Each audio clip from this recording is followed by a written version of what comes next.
Welcome to Winds of Change, the podcast where we explore history, people, and places of Wyoming. I am your host, Emy DiGrappa, and we are on a journey. We journey through the vibrant tapestry of the Shoshone culture with my special guest, Lynette St. Clair, a dedicated linguist and cultural preservationist from Fort Washakie, Wyoming. Raised amidst the rich traditions and the Shoshone language on the Wind River Reservation, Lynette has devoted her life to preserving these treasures for future generations. And I want to honor her today because she was honored as one of USA Today's Women of the Year.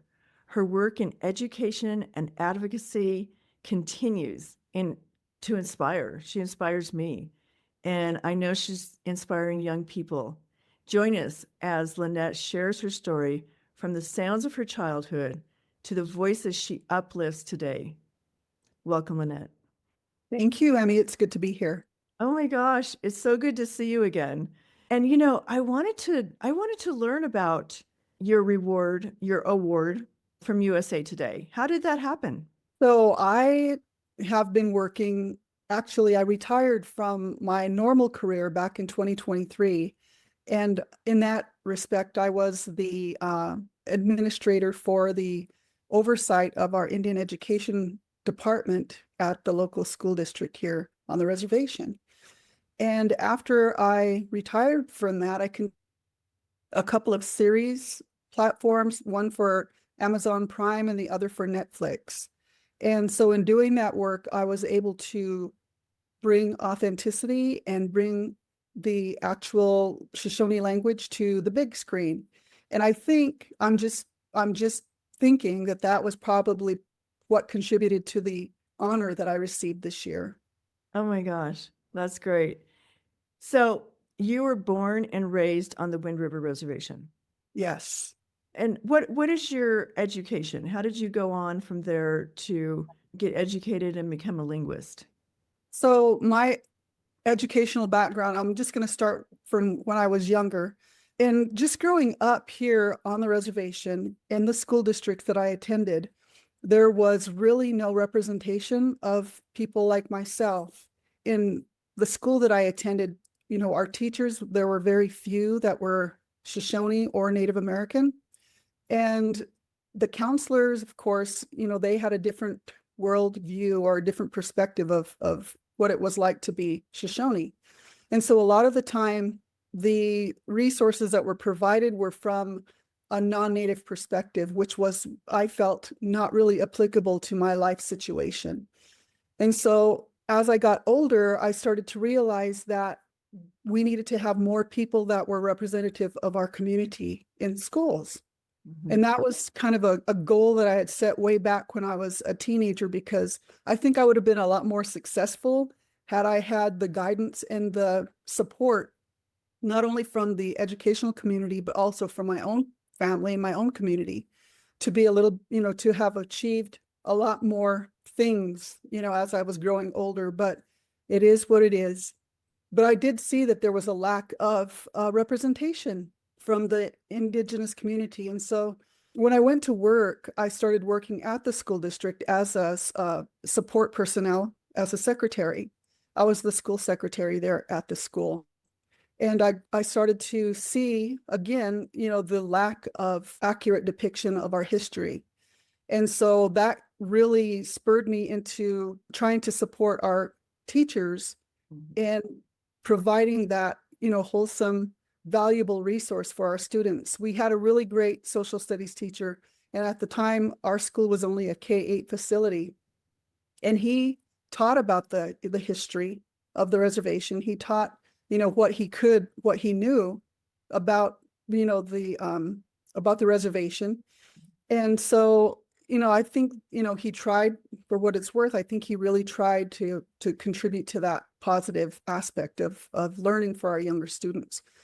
But throughout the years, that gradual progress had diminished because, of course, he left, and then there was that gap. And so I started to see another trend, which was a turnover in administration. So when a position came open to be the coordinator for the Indian Education Department, I jumped at that opportunity, and I eventually was hired to do exactly what I had seen that was lacking in our school district. So I started working with our community. I worked with our elders, and we developed a core belief system, culture-based program, taking the values of the Shoshone community and putting them into lessons that were applicable to our students, that it also incorporated the language. And so that was kind of like, in a nutshell, just my career path. But I attended school here at Fort Washakie. I went eventually to Lander Valley High School, which is a border town here on the reservation. And like I said, if I'd had the educational support, I think I would have been a lot more successful. But, I saw that there was a huge, I guess, misinformation about the reservation people, reservation community, and the non-native community. And so that created challenges for me as a Shoshone person. After high school, I eventually I moved away from here and moved to Las Vegas, and I worked for the Shoshone Paiute tribe in Las Vegas. But in the meantime, I continued to work towards getting my associate's degree. Finally got my associate's degree in general studies, but with an emphasis in Native American studies. Went to work at the school here and eventually started to, again, look at the language programming that was being taught, and really wanted to provide a wholesome resource for the classroom teacher at that time. Because of my language experience, having grown up in a home where language was being spoken, I felt that I was probably one of the people that could help in that regard. After I went back to school and got my undergrad. I got graduated from Montana State University, got my undergrad, and then eventually went to Southeastern Oklahoma State University and got my master's degree in Native American leadership with the emphasis on language and governmental structures. So all of that in a nutshell was just kind of what guided me to do what I'm doing now. And since I've retired, I've had a lot more time to be able to provide or seek those services that are required or are necessary for our students, our children in our community, to be able to have a better grasp of our language, and also do it, through engaging activities such as watching, representation of themselves or their language on movies and in series. You've been on quite a journey. That's an amazing journey that you have stayed on. This has been like your heart for many, many years. And did you grow up with your grandparents and your parents both speaking Shoshone? Yeah, so both of my parents, and I have 7 siblings. So all of my household, we were all exposed to the language. My mom and my dad both spoke. And then my grandmother, I spent a lot of time, like many of us in the indigenous communities do. I spent a lot of time with my gagu, and she was very limited in English. And so a lot of her conversations and a lot of our conversations were in Shoshone because of her limited language experience in English. Is it a big challenge because you're on a reservation with the Shoshone and the Arapaho tribe, and you're both trying to preserve your languages? And how does that work out in a classroom setting where you have both students from Arapaho and Shoshone? How do you work in that atmosphere? Yeah, so having worked here in a predominantly Shoshone community at Fort Washakie School, it was a requirement, for all students to learn Shoshone language. And then having gone from that setting to working at Wyoming Indian schools, where it was offered for both Shoshone and Arapaho. So when the parents register their students, they're the ones that indicate whether or not they want their child to be in Shoshone or Arapaho language class.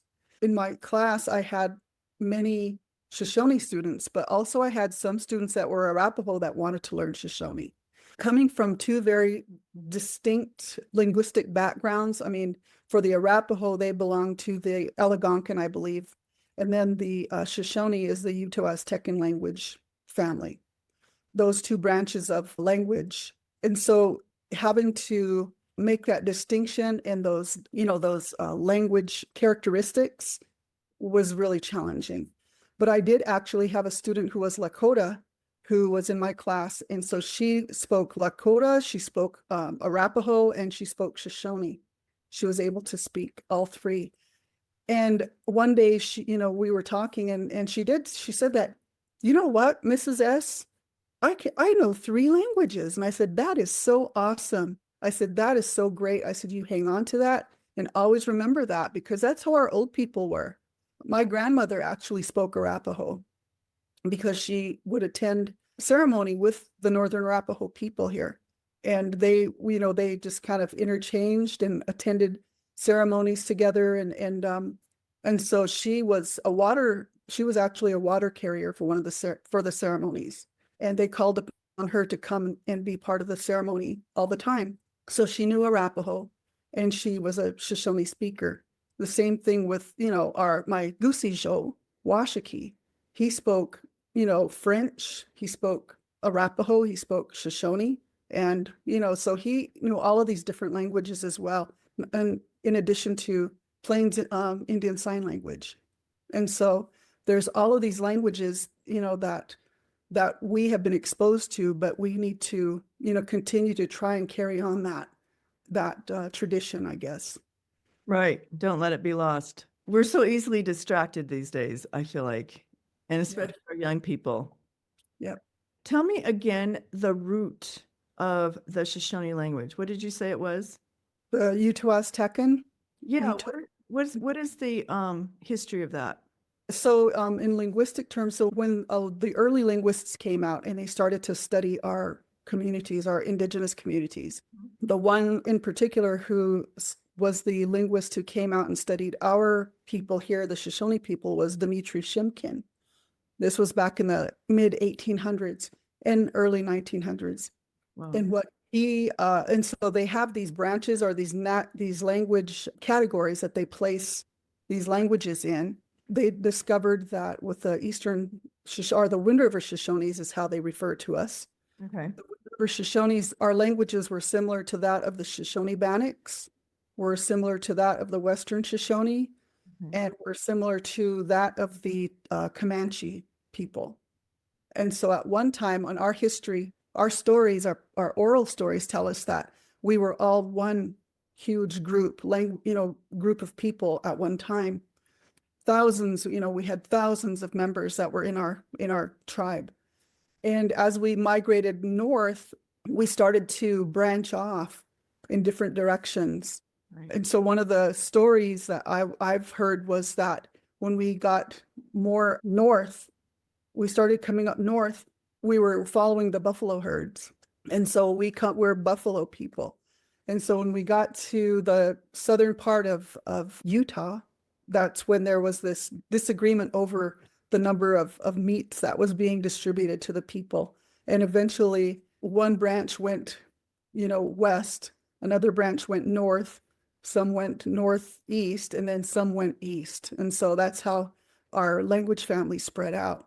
But when we all come together, and each year our Shoshone people, we have a reunion called the Shoshonean Reunion, and we meet in different locations. And this year it's going to be in Lawton, Oklahoma, where Jane's from. We're going to, we meet every year and we bring all of our language family members together. It's a reunion, and continue the tradition of speaking our language and sharing our stories and sharing our culture. And it's a really nice, good feeling for us to all come together.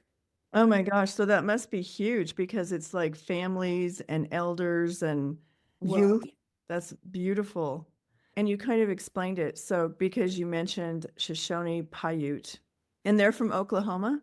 The Shoshone Paiutes are from Nevada, Salt Lake. Western Shoshones is really, where you would locate them at. So do they get these different names referenced depending on when they all split up and everyone went different directions? Is that how they started distinguishing themselves from each other? I'm interested in how it's not just, you're Shoshone, Fort Washakie. Mm-hmm. And so when you're Shoshone Paiute, do those differences take place based on the place you live? Yeah. So let me see, how can I explain this? That's kind of a crazy question, but You know, the Lakotas distinguish themselves in different ways. You know, all the tribes do. And if you're not a tribal member, it's a lot more difficult to understand why one Lakota tribe is called this, and another Lakota tribe is called this. And the Right. same with the Shoshone people. Yeah, so those linguistic classifications, I guess, are like you have the Iroquoian languages, the Algic languages, the Siouan languages, the, Algonquin, Mm-hmm. those linguistic classifications. For the Uto-Aztecan languages, there are generally, it's a family of American Indian languages, but they're generally recognized by different branches, I guess. Mm-hmm. The Numic, that would be the Western Numic, which is the Mono and Northern Paiute, is the Comanche, the Panamint, and the Shoshone Goshutes. The Southern Numic is the Shimawaves, the Southern Paiutes, and the Utes. So there's like this huge, when you look at a map, there's just this huge area that is blanketed by all of these these linguistic classifications. Even the Hopi and the Serrano and the Cahuilla, the Luceno, all, those are California tribes. Those are part of our language relatives. But eventually, that's kind of the branch, though, is this indigenous American language that's spoken in Central and Western United States. Is there a resource, a book, someplace I can direct people to that want to learn and go deeper on, all the different tribes and their languages? Yes, I would direct you to, and I'm trying to remember because this is kind of like, when I was doing my linguistic classes, one of the books that I'll have to email that to you because I think it's called Native Languages, but I do know Shimkin's referred to in that. Okay. I would just love to learn more about that. And one thing that has been really interesting, because Willie LeClaire was on our board and we recorded many recordings of him doing the Plains Indian Sign Language. And I know how interested people are in this because those are some of the most visited pages on our website. Yes, and he wasn't done. I mean, he had so much, to contribute in terms of the preservation of that language. And in fact, that was one of my goals, was to eventually, sit down with him and develop a resource again for our teachers utilizing the, PISL and our language, and kind of, putting that together, combining that for more effective resources, I think, for our young people, for our people in general. Because when I say young people, I'm talking about people in their 40s on down. Yeah, seriously. Just kind of along the same topic, when we at Fort Washakie School, one of the first things that we accomplished, and I say we because when I work in the language sector, it's a collective effort. It's not like me out there. I usually just want to be the person helping coordinate and drive the efforts and providing that, assistance where I'm needed. But one of the things that we did as a community was we had our people from our community come together and be models for our language app that we developed called the Newe Daygwap app. And that was one of the first language apps that the Shoshone tribe created. And it's a beautiful resource for people, that are looking for a resource to help acquire the language. But I'll put it right here. If you can see, there's the rose right there. Yes, I see it. And when you click on that, the language, Okay. one of the things that I think is so very unique about this is that all of the people that are featured in are local people. They're from our community. Wow, that is so cool. And a lot of work. People put a lot of time into that. And then the other thing is we have, we've featured people who are no longer with us. And that was kind of the intent when I met up with critics, especially our elders, because those are our heaviest critics. I was at work one day, and one of the elders came to the school, and this lady that I was working with came in, and she was like kind of freaking out. She's like, so and so wants to see you, and she's really upset. And I was like, why? Well, she wants to talk to you. So I'm like, okay. I could really kind of thought I got through under the bus Oh, because I no. think it had been answered by anybody else. But anyway, I went out and I said, greeted her, and I said, what can I help you with? And she said, I want to know what you girls are up to. And I said, okay. And she said, I hear you're doing something with a language, and you're doing an app, this thing on the phone, because she didn't know it was an app. And I said, oh yeah. I said, we're creating our one of the first language apps. And she said, I don't agree with you. I don't think you should be doing that. And I was like, oh, okay. I said, well, we sat at the powwow grounds this summer, and we took names, and we asked people, if they were supportive of this idea. And a lot of the people said that they wanted it. So, I'm sorry you feel that way. And she said, I just don't agree with it. I don't want people to know, because they're going to take our language. And I said, well, what is your suggestion? I mean, because, we would like you to be a part of it, because I had asked her before if she would be a part of it. I said, we would like you to be a part of it. And would you be interested in being one of our speakers? And she said, I don't want people to know our language because they're going to steal it from us. And I said, I understand. And I said, but one of the ways that we want to try and avoid something like that is by, what do you suggest? And she said, well, I said, she didn't have a suggestion. She just was kind of mad because she didn't want it done. And so I talked with her, and I said, I know you helped create, you were part of the dictionary creation that was created by Reba Turan. You worked with my brother, Manfred. You guys all worked together to create this great resource for our people. And I said, and I use that a lot when I teach. And I said, so I'm so thankful that you guys did that. And she was like, yeah, we did do that. And I said, but they also have CDs that come with it that teach the language. I said, so this is no different. I said, we're just putting it on the phone so many other people can have access to this. And she said, okay. And I said, and the other thing is, I'm so thankful that you guys did this, because even though my brother passed away, I said, I can still hear his voice. And she said, yeah. And I said, and I want the same for you too. And so she agreed, and she said, well, okay, I'll do it. But she said, I don't want you to write it because I don't want people to, learn it. And I said, okay. And so that's one of the things is when people, that's one of the only, I think, critical things that people say about the language app is it's hard to understand because there's no, you don't say, and we haven't. It's all in Shoshone and there's no written word for it. Oh, wow. Okay. And so the whole purpose was, it was designed by purpose, and that is people, she said, people need to hear the words and not be thinking about how to write it. You need to hear it in order to learn how to how to speak the language. Mm-hmm. Mm-hmm. Wow. So interesting. You've jumped a lot of hurdles for sure. Yeah. And I noticed that on the app is the Shoshone Rose. Yes. The history of the Shoshone Rose. I've been asked that so many times, and I've asked our elders about that. And I think, the response is usually that's how, people identify us now. Historically, there were floral patterns that were used by our people. And so the rose just, it just kind of became more popular later on.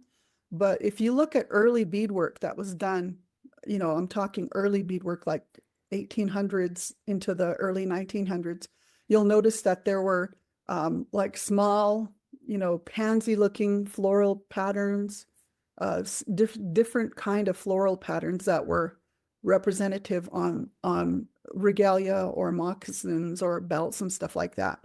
And so eventually it just became, the Shoshone Rose. And that's what I've been told, just by the later elders.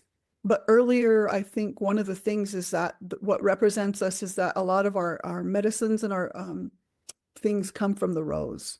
It's represented from birth to death. And I can't elaborate any further on that, but that's that's kind of the Rose story. And I think people who are tribal members and they hear this, they'll agree. They'll understand. If you know, you know. Right. You know, I have really a love for how conscientious the Native people are in listening to their elders and taking care of their elders. Do you think it's so unique to the Native American cultures that they have such an admiration and respect for their elders that is so tremendous and so dignified?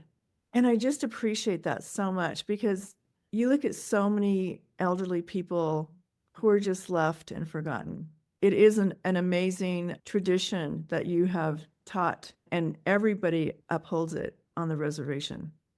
We do it without thinking about it. And I think one of the things that I think a lot of the time it comes just from the demonstration by the older folk, because we're all told that we have to do certain things and be a certain way. But if you don't have that reinforcement or you don't have a visual representation of that, somebody modeling that behavior, then obviously it's not going to take, which makes me fearful for future generations, not only for our Indigenous communities, but for the global community. Mhm. I think we need to start demonstrating that behavior again, to ensure that it continues for generations to come. I've always been told, you have to respect your elders, and you do that by watching how other people model that behavior. Of course, we had a little bit of help when I was growing up. If you were out of your seat at a social event and you weren't listening and things like that, our tribes actually had a person who would keep you in check, and they were called the whipper ladies.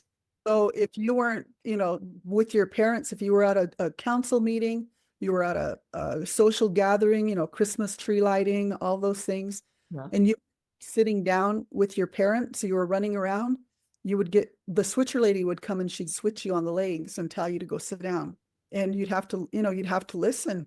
And so that, of course, you can't do that now because there'd be so much of a backlash. Culturally, that was the appropriate thing that our elder women would do. You have great respect for people when you're switched on the legs and told to sit down. Yeah. Sit down. Yep. But the other thing is, just like I said, we want to make sure that our young people understand that it's not only the right thing to do, but it's part of our cultural protocols, that Mhm. they respect their elders, that they respect authority. Right. Leadership positions, you have to have that respect. And I think, right now, our young people, they face so many challenges Mhm. with social media and with all of these things that we're faced with now. Our young people that were, born in 2001, they Mhm. were born in an environment of trauma from 9/11, Right. and it's this generational thing. For us, we were born into the civil rights action and movement, all of those things. And earlier generations were born in the assimilation policy times and relocation times. And so we're always, trying to find ways to coexist, I guess, or to deal with these things that we have that are subliminal. And I think right now it's not so much subliminal. It's like in your face, you have to be perfect. You have to have 10,000 followers or you don't exist, and all of these things, it's so crazy. And these young people are facing all of these challenges of just trying to be relevant when really just them being here on this earth is proof enough that they matter, that they're here and people care. So Right. for us as older people, we have to reinforce our younger people and tell them, when the technology is no longer and things go sideways, you're only going to have your families and your people to rely on. You Mhm. have to know how to go out and live off the land. You're going to have to know how to exist without that technology.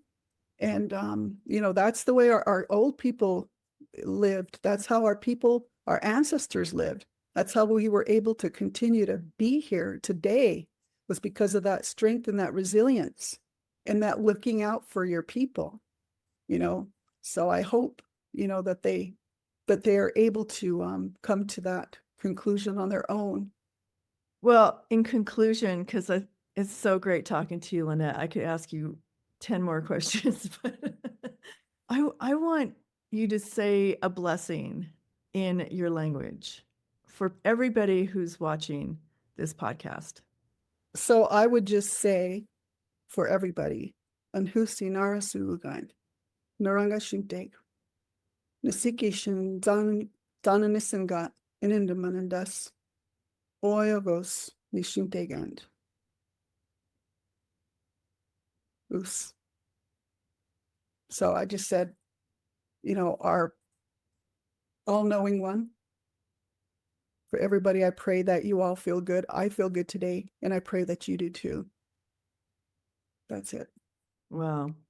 Thank you. Thank you for saying that. It's been so wonderful to talk to you. I've learned a lot, and I want you to send me some of your Yes. resources that people can learn. I think I'm so excited for the Native American right now today, because I feel like they are finding their own strength. They are recovering from great trauma, and they are really pushing forward. So thank you so much. Thank you. It's been great being here.